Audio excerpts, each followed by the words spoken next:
Welcome to Keep Going, a podcast about failure and success, hosted by John Biggs. Every week, we talk to an amazing person about a time they failed and what they learned. And remember, when you're going through hell, keep going.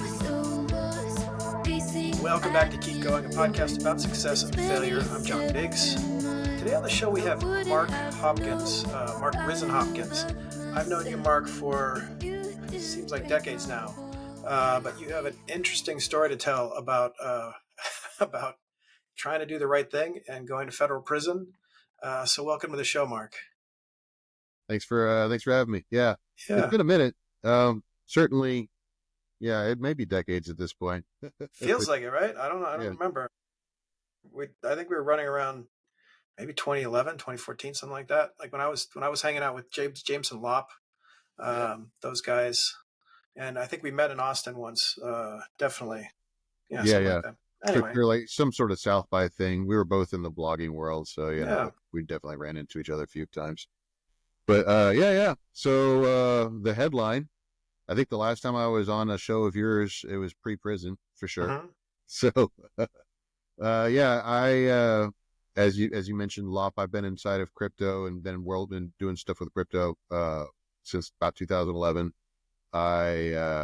Short version of this is that along the way, kind of as a way of trapping on stories and figuring out who the community is, I got into selling crypto. And then, over time, it became more of an income source that I kind of made it a full-time thing slightly before the pandemic. And one of my clients was involved in some sort, she was catfished by a Nigerian and made to be a money mule for some sort of scam that this guy was running. And I got raided over it. And then I fought the battle for about 3 or 4 years, about three and a half years before I wound up taking a plea deal, serving about a year in federal penitentiary, federal minimum security prison. And I'm out now. It's been about 2 years since I've been out. I'm out. I've been off probation for another year. I'm working in the world. Still, I didn't learn my lesson. I'm back in crypto. Working, doing marketing for a DAO called Threshold these days. But that's the 30,000 foot view of the last few years of my life. So let's talk a little about that experience. So you were basically buying and selling crypto. You sold to the wrong person, right? Right. Not for all intents and purposes. Most of the other transfers were legal, except you. I mean, technically, hers was legal too. Mm-hmm. It was just what it was is it's the one that got me scrutinized, and what they were able to get me on was not the transaction. It was the fact that I hadn't filed a piece of paperwork with FinCEN, which was kind of a new requirement in 2019 that slipped past me. And so you're if you're buying and selling Bitcoin, engaging in peer-to-peer Bitcoin crypto activity, you need to file a piece of paperwork with FinCEN. It's the same agency that all LLCs and S corps and C corps have to file a piece of paperwork now with. It's just a KYC thing. Got to let them know what you're doing. So, and do you think you were made an example of? What do you think happened there?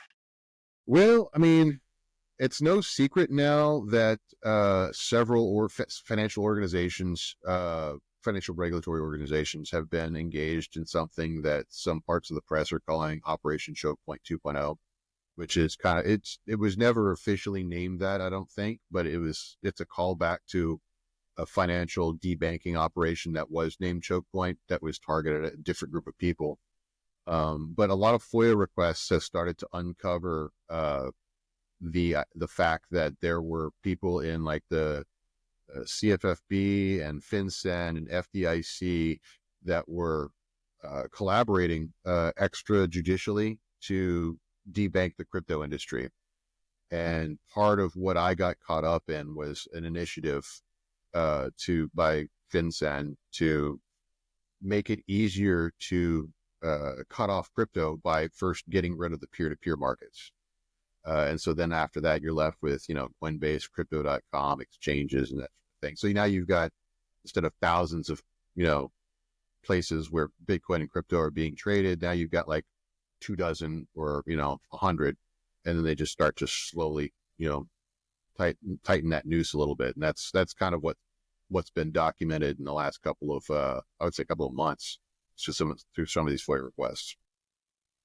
So rather than talking specifically about, I don't know, going to prison for this, how did you handle that sort of, not a blemish, but just sort of a huge life situation after the fact? You get out of minimum security prison and you're back in the world.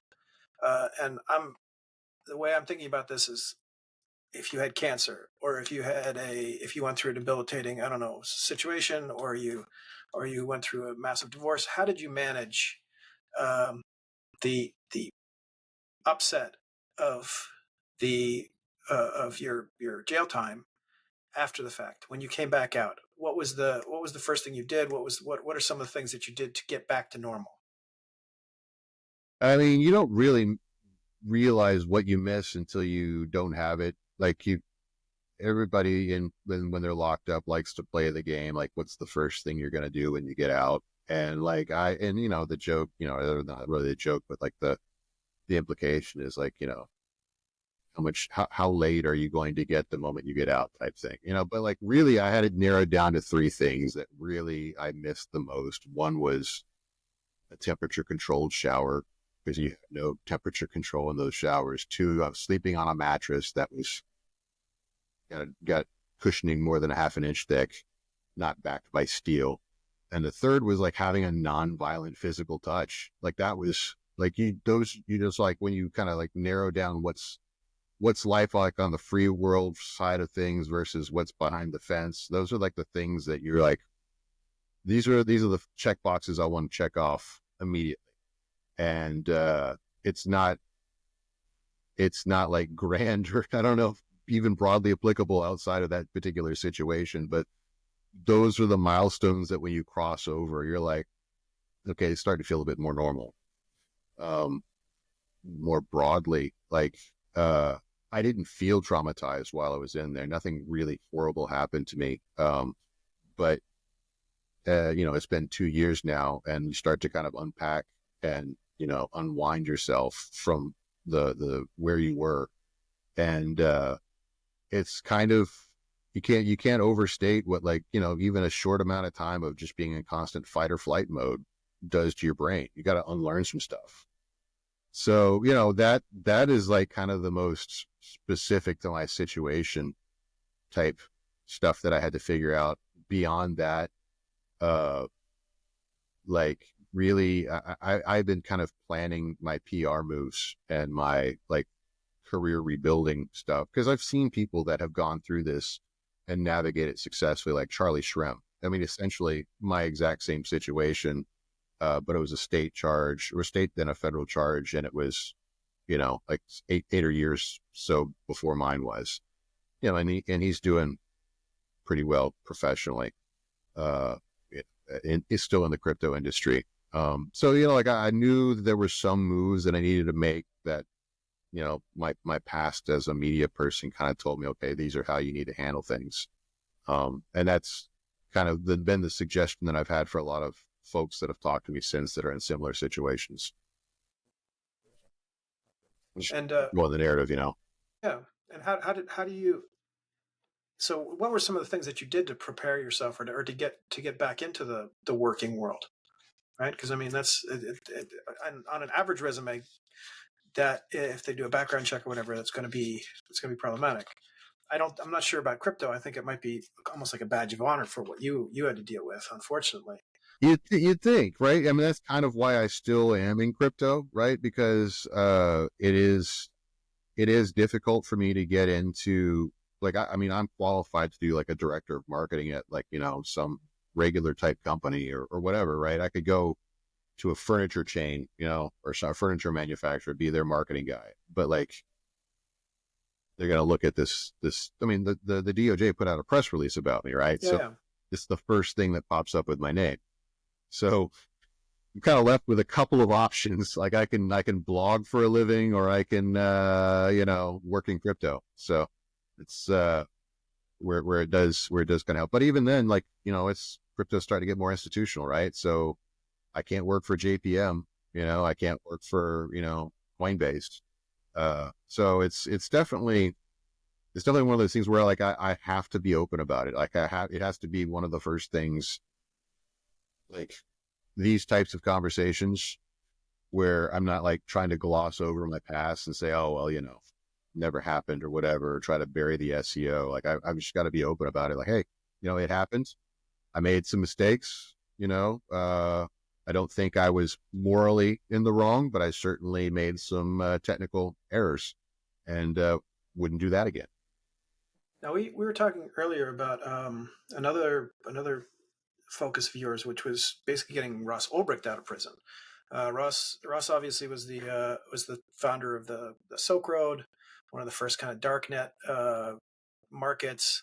Right now there's probably a dozen of them that are still running right now, and then they work no matter what. I mean, you'll be able to get all kinds of stuff anywhere at this point, but that was the first one that was like had some notoriety to it. You mentioned to me that, hey, you were talking to a friend of yours who was going to try to get pardons for a lot of crypto folks, and you said that you wanted Ross to get out versus a pardon for you. What was the impetus there? Well, I mean, I was looking around for stuff to do, kind of like after the pandemic, and I didn't want to do OTC anymore for obvious reasons. Didn't want to go back, compound my problems. So I started looking at DAOs. There's this like big moment in the kind of the Ethereum ecosystem where social impact DAOs became a thing for a while. Some of them were, I mean, they're all over the political spectrum. But the one that kind of resonated with me for obvious reasons was Ross Ulbricht. Like they had auctioned off, a DAO had formed to purchase from auction about $6 million worth of art to help fund his legal defense. And then they had some money left over in the treasury after they bought the art, and they were looking for volunteers to help out. And I got in there and got real involved, got to know Lynn, got to know members of the family, friends of Ross Ulbricht, got to know a ton of really smart and interesting activists that are in and out of the prison reform, criminal justice reform space. And so, yeah, I mean, it kind of like it's the other thing that I do now. I've never in my life was really smart on these types of activist things until I got into that group. And now, I had a lot of time there for about a year to kind of figure stuff out as well. Mm-hmm. But like, I've learned about this space and kind of explored, what we're doing wrong as a country and ways that we can fix that, in terms of our justice system. And, yeah, I mean, all in all, an incredibly positive experience. We went into that Free Ross DAO group together with the idea that this was going to be a 10 or 20 year fight. Like this is going to be something that we're going to be working on, through multiple administrations. And, but because I had a lot of people that were working on my behalf at the time to try to get me in places, I mean, I was talking like people like Ted Cruz and all kinds of politicians at the time, because just, people that know people, and they say, hey, I get you talking to Ted. I'm like, he's not my guy, but whatever, maybe he can help. Right. And, Trump's people were one of those connections. I was down at Bitcoin Miami, and I was working for a Bitcoin mine, and one of the partners there had a friend that lived off of some real expensive island in, the Miami area, and was a member at Mar-a-Lago, and got me into a meeting with his people. And like, he just kind of breezes through because, he's in between presidencies at the time, doesn't have a lot going on. And it's funny, he goes, I tell him the story, right? I tell the group people the story. He kind of comes in on the tail end of it. And he's like, yeah, he calls me the Q above all Qs. He goes, you're the Q above all Qs. You're getting railroaded. I know what it's like to be railroaded by the FBI. I'll pardon you. And I'm like, first of all, at that point, my sentencing was like within 4 months. So pardon's not going to do me any good, really. Because he can't pardon me. He's got to be president first. He's not going to be president for a number of years at that point. And so he's like, I'm like, you know what? Tell you what, I need you. I'm working with these, this free Rostow. I would prefer that your attention go to that than me, because it would, as bad as I've got it. And I don't know that I was the guy that told Trump. Maybe I wasn't the first guy that told Trump about Ross, but like, I know that I put it in his ear. I also heard that Martin Shkreli, Farmer Bro, who many people probably heard of, was doing some work with Barron Trump as well. And it got to Trump also through that channel. And Angela McArdle, who was involved with I think it's either the National Party or the New Hampshire Party for the Libertarians, got into his ear about it most recently. I just like to say I was maybe one of the torchbearers for a while, but I did mention it to him. It did come up, and I didn't expect anything to come of it. I just thought, okay, well, this is it. And then here we are. Now he's free, and Trump signed not just a commutation, which is what we were all lobbying for, but a full pardon.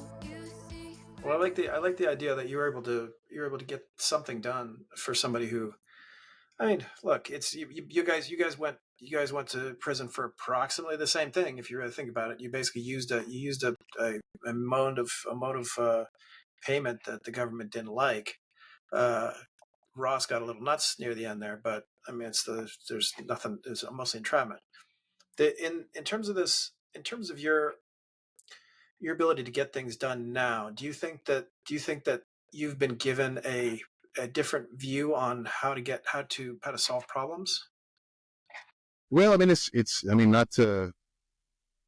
It's like the Luigi Mangione thing. It's like you can just do stuff, right? Like you can just. I'm not saying go out and create CEOs or whatever, but like the world bends to those that just show up and do things, right? Mm-hmm. So like the Free Rostow wasn't the only thing that we did during that social impact DAO era. So the previous operations leader for Free Rostow before me was this woman named Ilona Shevchenko. She is the founder of Ukraine DAO, worked together with a bunch of folks from the founders of Free Rostow to raise $8.5 million over the course of a week, deployed 98% of it to on-the-ground causes within like 3 months of the start of the invasion.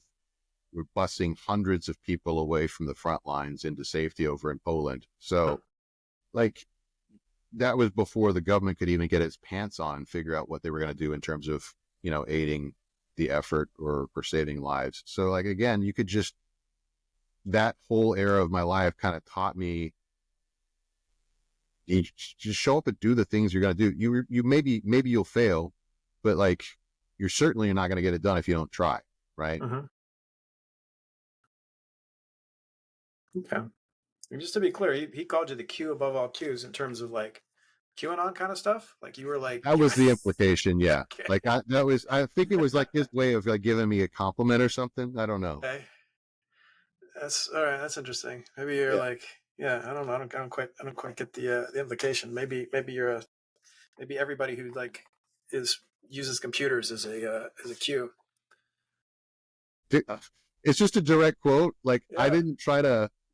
I definitely spent some time trying to like reinterpret what it was, but yeah, it's kind of like when you give your kid that figured out the iPad for you a little bit of a compliment or something. He's just that's just the word for it. I don't know. All right. So you had almost a year just to sit and think to a degree. I mean, you're also trying to avoid getting hurt, but what was the benefit of that? Well, it's interesting. It was just an interesting experience. Like you don't really, it's just, I'm trying to figure out where to start even. It was an eye-opening experience to understand like what the population makeup of a federal prison is. Whatever you think you have picked up from a movie or a TV show is probably not right. There may be elements of truth or elements of it that made a good story for whatever it is that you watched. But in general, you're not in there with a bunch of kingpins. You're not in there with hardened criminals. They're just normal guys. Like the joke is it's daddy daycare. you know, Mm-hmm. the kind of the street term for it is you go in to sit down for a little while and then you get back up and go about your life. It's a lot of people. I would say the majority, maybe the majority of the people that are in there are also what are referred to sometimes as crash test dummies.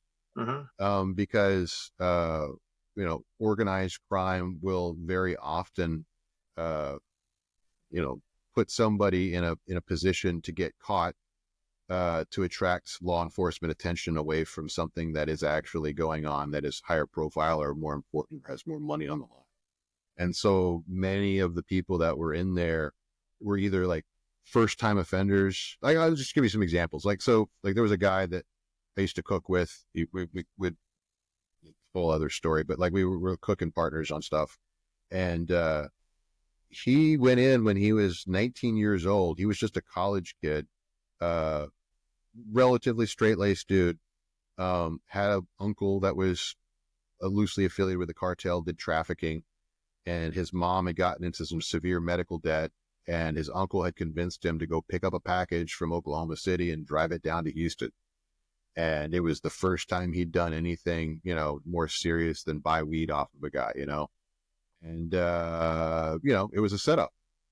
It was the uncle had gotten into some trouble and needed to get out of, refer somebody to get him out of a problem. And he turned in his own nephew, and he was going to, and this guy is now still serving the back half of a 14-year sentence. So it's just a lot of stories like that. There was a dude that was, so they, in prison, they have these things called cars. It's what, whenever you watch TV shows, they call them prison gangs, but really they're just cars. They're just ways that you segregate for, protection and organization and whatnot. And, the guy that was the speaker of the black car, which is, if you've got problems in your group, then you have your speaker take care of it for you. He was actually 57 years old. He had been arrested when he was 17 for conspiracy to distribute marijuana, which in English means he didn't narc on his neighbor who was distributing marijuana. But because of his age and the recidivism score that he got being so young and the severity of the crime, he got a 25-year sentence. And so that put him in, you had to be in a maximum security facility where you have to commit violence to survive. Mm-hmm. So some years were added on to his sentence over the years, but he had worked his way down to the minimum security where I was. At that point, 57 years old, he had gone blind and lost the use of one of his legs from diabetes and medical malpractice. Mm-hmm. So on a crime that's basically legal now, like weed is, so he had been arrested for not telling on a neighbor who was distributing weed, which is now a legal substance in most of the country. Just many such cases. Like it's like my story, it resonates with a lot of people in our circles because I'm a normal looking guy that came from a professional background that didn't sign a piece of paper, and that sounds like injustice. And it is. Whoa, man, so many stories of injustice that I was surrounded with that just humbled me. All right. Well, I'm glad you're back on the outside. Where can people find out what you're working on? Great segue into my day job. Hey, Threshold guys, thanks for sticking around. So I'm working with Threshold DAO. So they are the number 2 Bitcoin derivative on most blockchains, primarily on the EVM, but also on Solana and other places. So if you're trying to trade Bitcoin on other networks that are not Bitcoin, you don't want to use Justin Sun's wrapped Bitcoin. You can use ours. And do they need to fill out that piece of paper with FinCEN, or is that? No, actually, self-service. If they're gonna sell it in person, yeah, they should. So, but DeFi as of currently is apparently still legal in America. All right. Well, then don't sell any. Don't take any wooden Bitcoin or whatever. Well, also consult your lawyer. Obviously, I'm not a great source of legal advice. Mark Hopkins, an amazing story. It's like, I mean, you came out of it. You came out of it, and like I said, they should probably give you a freaking Bitcoin medal because you took a hit, and now there's precedent for that. Yeah. Yeah, absolutely. Yeah. I mean, I'll take whatever medals I can get, but absolutely, we definitely need to. If I could call attention to one thing that would solve this problem, it's a slightly political call out, but it's Tom Emmer has been trying to introduce this bill for like the last 3 or 4 years called the DeFi Regulatory Certainty Act. Uh-huh. And it basically says if you're not custodying customer funds, you don't get classified as a money transmitter. And that would allow us to have peer-to-peer, would have prevented me from going to prison. It makes DeFi a whole lot easier to regulate. Call your congressman if you want to see more people like me go to prison, just ignore what I said. But if you want Bitcoin to be easier to use and, don't want more people to go to prison for silly stuff, call your congressman about it.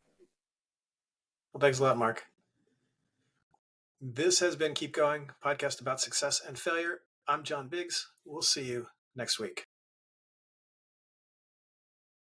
Thank you for listening to Keep Going, a podcast about success and failure. Remember, Keep Going is entirely listener supported. If you're listening to this, please head over to keepgoingpod.com, where you can subscribe to the podcast for as little as $5 a month. This is a labor of love, and every little bit helps. Thanks for listening.